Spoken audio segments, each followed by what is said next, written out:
habulin mo kapag mahal mo. Teka lang, Kuya Kiko. Paano ba yan? Totoo ba yan na hahabulin mo kapag mahal mo? Well, actually, isa po ito na maririnig mo na ibibigay ng mga payo ng mga kaibigan mo. Yes, once na lumapit ka sa mga kaibigan mo. So talagang isa ito na maririnig mo sa kanila. Na sige, dahil mahal mo yung tao na ito, habulin mo, huwag kang maniwala dyan. Ha? Mamahalin ka rin yan. Babalik at babalik din yan sa'yo. Kaya habulin mo. Huwag mong sukuan. Yes. Pero ito mga utol, kung napapansin ninyo, yung mga kaibigan ninyo or kung sino man yung nagpayo niyan, ay wala na mga experience sa relationship. Or maybe nga ay yun na nga, single pa rin hanggang sa ngayon. So, gaano ba katotoo yung salita na ito na kapag mahal mo is habulin mo? Actually is applicable lang po ito kagaya sa amin na mga maliligaw na lalaki. Yes, naliligawan namin yung isang babae. Kapag mahal namin, kunwari is nagpapakipot pa yung isang babae. Yes, applicable po yung gawain na ito. Nahabulin mo yung babae na yan. Huwag kang maniwala. Mamahalin at saka mamahalin ka rin yan. So, dyan po nabuo yung salita na ito. Yes, sa aming mga lalaki na naliligaw sa mga kababaihan. Na kung nagpapakipot pa yung mga babae is huwag mong tigilan. Dahil susuko at saka susuko din yan. Mapapalambot mo rin yung puso niyan. Pero kapag sa kaligitnaan na ng relationship ninyo, halimbawa nabuo na yung isang relasyon, and then niloko ka sa ngayon, iniwan ka, sumama siya sa iba, yung tipong parang kinakaayawan ka na talaga, then dito mo mababalidate na ayaw talaga sa'yo ng isang tao. So bakit mo pipilitin? Bakit mo hahabulin? Yes, utol.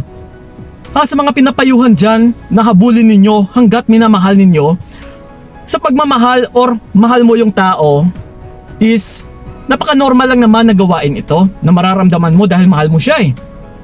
Pero pagdating kasi sa ibang tao, kung kinakaayawan ka na, inaatrasan ka na, wala ka ng karapatan na pilitin mo pa yung tao. Always ko po sinasabi ha, lagi ninyong tandaan, sa pagmamahalan is wala pong pilitan. Yung tao na totoong nagmamahal is hindi mo na kailangan pilitin. Hindi mo na kailangan utusan. Hindi mo na kailangan i-remind. Or no need mo nang i-explain lahat-lahat sa kanya. Yes, dahil kapag mahal mo yan, kusa po yan na lalapit sa'yo. Kusa po yan na ipaparamdam niya sa'yo yung pagmamahal niya nang hindi mo pinipilit, nang hindi mo hinahabol. So ganun po yun mga utol. Kasi may nabasa din ako sa comment section na Kuya Kiko, iniwan ako ng partner ko, so hinahabol ko siya dahil sumasama siya sa ibang lalaki or sa ibang babae. Ito mapababae mapalalaki kasi marami akong nababasa mapababae at saka mapalalaki din na iniiwan and then hinahabol pa nila. So ang tanong, Kuya Kiko, tama ba yung ginagawa ko? Ano ba yung dapat kong gagawin? So ganun na nga, ito in general, para na rin sa lahat-lahat na naghahabol dyan, which is very wrong talaga na kayo pa itong maghahabol.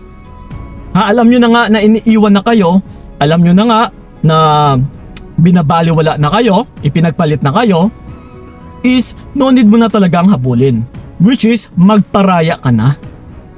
Yes, utol, kasi sa mga naghahabol din dyan, ay mas lalo mo lang binababa yung sarili mo or yung value mo. Na hanggang dyan ka na lang ba? Na alam mo na nga na kinakaayawan ka na is habol ka pa rin ng habol. Diba? Kung napapansin din ninyo sa comment section, yes na kagaya nito sa mga content na ganito is yung ibang sinasabi ay aso lang daw yung naghahabol. Which is totoo po yan. Na kapag mapadaan ka sa isang bahay, hahabulin ka ng aso kapag hindi ka kilala. Pero pagdating sa ating mga tao, may pag-iisip tayo na alam natin kung ano yung tama at saka alam naman natin kung ano yung mali. At saka alam naman natin yung katotohanan pero nagpapakabulag pa tayo. Nasasaktan na nga tayo eh, nahihirapan na nga tayo sa araw-araw pero hinahabol pa rin natin yung tao na ito. Hindi porket mahal mo utol is hahabulin mo na. Dahil dyan at dyan mo talaga binababa ang iyong sarili. Ha, uulitin ko po, kapag mahal ka talaga ng tao, ay no need mo yan na pilitin at saka habulin. Kusa po yan na babalik sa'yo. Kusa po yan na ipaparamdam niya sa'yo na minamahal ka niya. At saka hindi ka talaga lulukohin. So again ha, kapag iniiwan na kayo, kapag inaatrasan na kayo, or kapag sumama na yung mga partner ninyo sa mga bago nila, ay magparaya ka.